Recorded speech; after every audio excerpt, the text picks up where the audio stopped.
Hello friends, welcome to home food recipes. આજે આપણે દિવાળીના નાસ્તા માટે ચોળાફળી બનાવશું। આ એક ગુજરાતી સ્નેક છે અને દિવાળી પર દરેક ગુજરાતી ઘરોમાં એ બને જ છે। અને જેમને ચોળાફળી બનાવવાની નથી આવડતી એ લોકો આને માર્કેટથી ખરીદીને લાવે છે, પણ તમારે આને માર્કેટથી ખરીદવાની બિલકુલ જરૂર નથી। ઘરે જ તમે સરળતાથી માર્કેટ જેવી જ ક્રિસ્પી અને ફૂલેલી ચોળાફળી બનાવી શકો છો। એને બનાવવી ખૂબ જ સરળ છે, ખૂબ જ ઓછી સામગ્રી લાગે છે એને બનાવવામાં। તમે આને એરટાઇટ કન્ટેનરમાં ભરીને પૂરા 1 વીક સુધી સ્ટોર પણ કરી શકો છો। તો ચલો એને બનાવવાનું શરૂ કરીએ। સૌથી પહેલાં આ વાસણમાં આપણે બેસન એડ કરી દઈશું। આ ટોટલ 2.5 કપ જેટલો બેસન છે અને મેં એને એક વખત સારી રીતે ચાળી લીધો છે। હવે આપણે એની અંદર અડદની દાળનો લોટ એડ કરીશું 1/4 કપ જેટલો। 1/4 કપ એટલે કે 9 ટેબલસ્પૂન જેટલો લોટ છે આ। હવે આપણે 1 ચમચી જેટલું એની અંદર મીઠું નાખશું। 1 ચપટી જેટલી હળદર નાખશું। હળદર આપણે વધારે નથી નાખવાની। 1/4 ટીસ્પૂન જેટલું આપણે બેકિંગ સોડા નાખશું। તમારે આ બધા જ મેઝરમેન્ટ પરફેક્ટલી ફોલો કરવા પડશે, તો જ ચોળાફળી સરસ બનશે। 1 કપ મારો અહીંયા 200 mlનો છે, એ હિસાબથી મેં 2.5 કપ બેસન લીધો છે।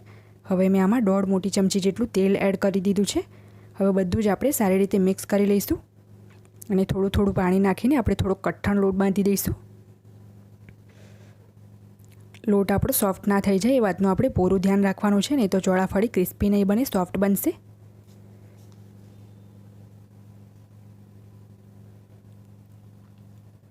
તમે જોઈ શકો છો મેં કઠણ લોટ બાંધી લીધો છે, પણ હમણાં આ હાથ ઉપર ખૂબ જ ચોંટે છે, તો હું પહેલાં હાથને સારી રીતે પાણીથી ધોઈ લઈશ, એ પછી એને હું મસળી લઉં છું જેથી લોટ ચોંટે નહીં। લોટની ઉપર અડધી ચમચી જેટલું આપણે તેલ નાખી દઈશું અને હાથને પણ મેં હવે સારી રીતે ધોઈ લીધા છે। તો હવે એને આપણે 2 થી 3 મિનિટ માટે સારી રીતે મસળી લઈશું જેથી એ સ્મૂથ થઈ જાય। 3 મિનિટ માટે મેં લોટને સારી રીતે મસળી લીધો છે, તો હવે આપણે આને દસ્તા વડે કૂટી લઈશું જેથી એ સ્મૂથ થઈ જાય। તમે જોઈ શકો છો લોટ મેં એકદમ કઠણ બાંધ્યો છે।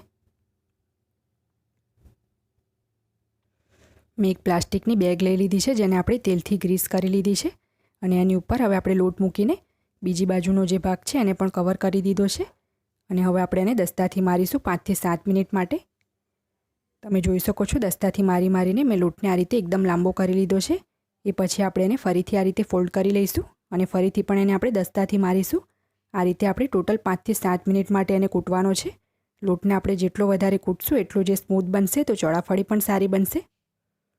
લોટને કૂટ્યા પછી મેં એને ફરીથી થાળામાં લઈ લીધું છે અને એનો કલર પણ થોડોક હવે ચેન્જ થઈ ગયો છે કૂટ્યા પછી। તો હવે આપણે આમાંથી મીડિયમ સાઇઝના લુઆ તોડી લઈશું। બધા જ લુઆ આપણે એક સમાન જ તોડવાના છે।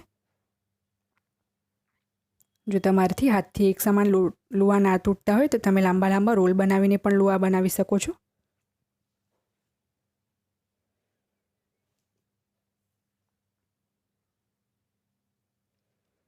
તમે જોઈ શકો છો બધા જ લુઆ મેં બનાવી લીધા છે, એક જ સમાન બનાવ્યા છે અને સાઈડ પર મેં ચોખાનો સૂકો લોટ લઈ લીધો છે અટામણ માટે।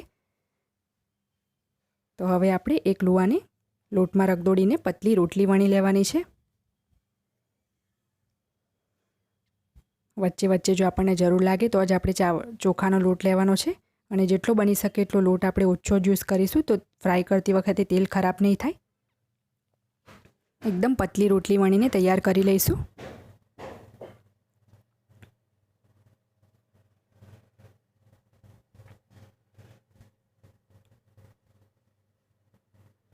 તો તમે જોઈ શકો છો એકદમ પતલી મેં રોટલી અહીંયા વણી લીધી છે।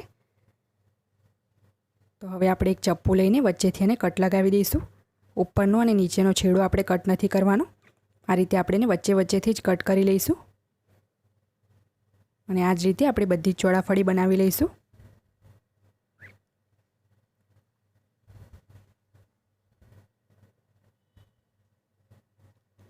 મેં 5 થી 6 નંગ ચોળાફળી બનાવી લીધી છે। હવે આપણે આને ફ્રાય કરી લઈએ। તેલ સારી રીતે ગરમ થઈ જાય ત્યારે આપણે એક ચોળાફળી તેલમાં નાખશું। તમે જોઈ શકો છો એકદમ સરસ ફૂલી ગઈ છે। તો હવે આપણે આને બીજી બાજુ ટર્ન કરી લઈશું। ફરીથી પણ આપણે આને ટર્ન કરી લઈએ। ફક્ત 4 વખત જ આપણે ઉલટ પલટ કરીશું, એટલામાં જ આપણી ચોળાફળી સરસ ફ્રાય થઈ જશે। તો આ ફ્રાય થઈ ગઈ છે। હવે આપણે આને કાઢી લઈએ। આને ફ્રાય થવામાં વધારે સમય નથી લાગતો। સેમ એ જ રીતે થોડીક બીજી પણ ચોળાફળી આપણે ફ્રાય કરી લઈએ. તમે જોઈ શકો છો આ પણ એકદમ સરસ રીતે ફૂલી છે. જ્યારે આપણે ચોળાફળી તેલમાં એડ કરીએ ત્યારે તેલ સારી રીતે ગરમ થયેલું હોવું જોઈએ તો જ એ ફૂલશે. ઓછા ગરમ તેલમાં જો તમે એને નાખશો તો એ સારી રીતે ફૂલશે નહીં અને ફક્ત 4 જ વખત ઉલટપલટ કરશું એટલામાં એ ફ્રાય થઈ જશે. તો આને કાઢીને આપણે બીજી પણ ચોળાફળી તેલમાં એડ કરી દઈશું. તેલમાં ચોળાફળી નાખતી વખતે આપણે ગેસની ફ્લેમ ફાસ્ટ રાખશું. તો બીજી ચોળાફળી પણ મેં એડ કરી દીધી છે. એને પણ આપણે સેમ એ જ રીતે પલટાવીને ફ્રાય કરી લેવાની છે. ચોળાફળી ફ્રાય થવામાં ખૂબ જ ઓછો સમય લાગે છે અને આપણે આને લાલ બિલકુલ પણ નથી કરવાની. સેમ એ જ રીતે બાકીની બધી જ ચોળાફળી આપણે ફ્રાય કરી લઈશું. જો તમારી કોઈ હેલ્પ કરવાવાળું હોય તો એક જણ વણે અને એક જણ તળે એ રીતે પણ તમે કરી શકો છો, કારણ કે આપણે આને વધારે સુકાવા નથી દેવાની. આ જ રીતે હું બાકીની બધી જ ચોળાફળી ફ્રાય કરી લઈશ.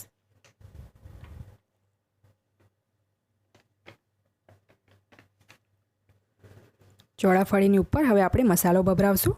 3 ચમચી જેટલું તીખું લાલ મરચું અને 1 ચમચી જેટલું સંચળ પાવડર, એ બંનેને મેં સારી રીતે મિક્સ કરીને મસાલો બનાવ્યો છે. તો આ મસાલાને આપણે ચોળાફળીની ઉપર સ્પ્રિંકલ કરી દઈશું. હવે આપણી ચોળાફળી ખાવા માટે તૈયાર છે.